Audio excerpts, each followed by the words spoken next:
I'm at H&H Car Wash, and I want to interview Pop, the owner, because he's 90 years old and he's still working. Now, this is what motivates me to keep going.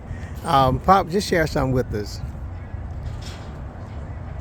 Oh, share something with you? Yeah, why you keep working at 90? Well, I ain't gonna get stiff and sit down.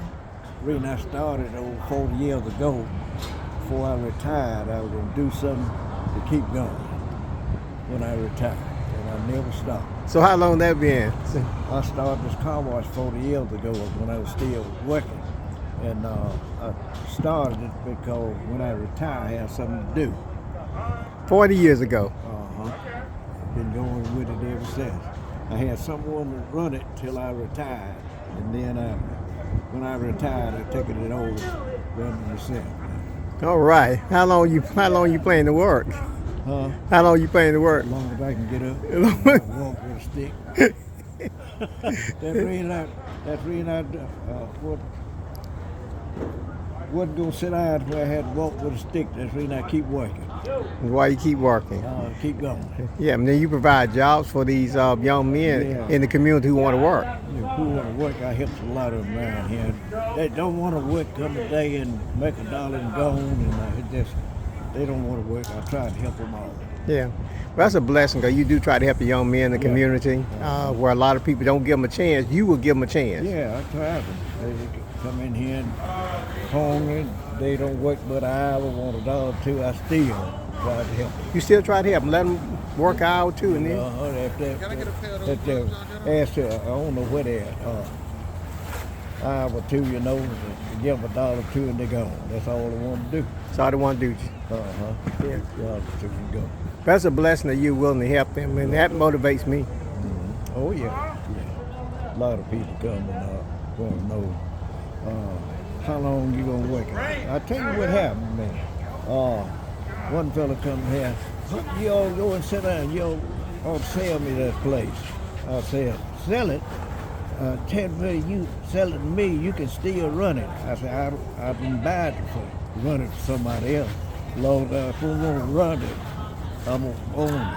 That's what I told him. He kept after me, and so one day he come here. I'll tell you what, why don't you sell me this place? I said, okay.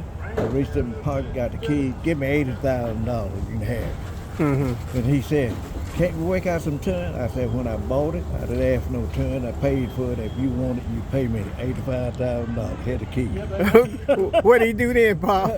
He hushed. We can't work out no turn. I said, no. When I got it, I didn't get about no turn. If you want it, there it is. You give me $85,000. And I'm gonna hit the key. that closed his mouth then. Close the mouth. Then quit coming here first time. Every time he come here, on me about want to buy. I put the price to him, and that's it. Right. That closed his mouth. He really want to buy it anyway. No, he wouldn't want to buy it. A lot of people come here. They don't mean what they said. They think they can harm me, want to run it from me, want to rent it. I said, hell, I'll tell you what to do. If I rent you this place and it rained one week, hey, you know it rained, I ain't got your money. I said, I didn't tell the man that when I got it. I couldn't tell him that. And I ain't gonna fool with you talking about you want to rent nothing. Because they ain't gonna rain, they ain't making money, ain't gonna pay you no money. Right. What to say? Yeah. Well, that's a blessing. I appreciate you for sharing with this, and you always motivate me to do more because I'm not 90, but I'm still. I get up every morning and to do something. If the Lord allow breath in me, I want to do something. Yeah, that's what I keep going. Nothing ever bothers me. Good health. That's a blessing. See, I survived cancer, straight cancer, over 20 years ago. Right.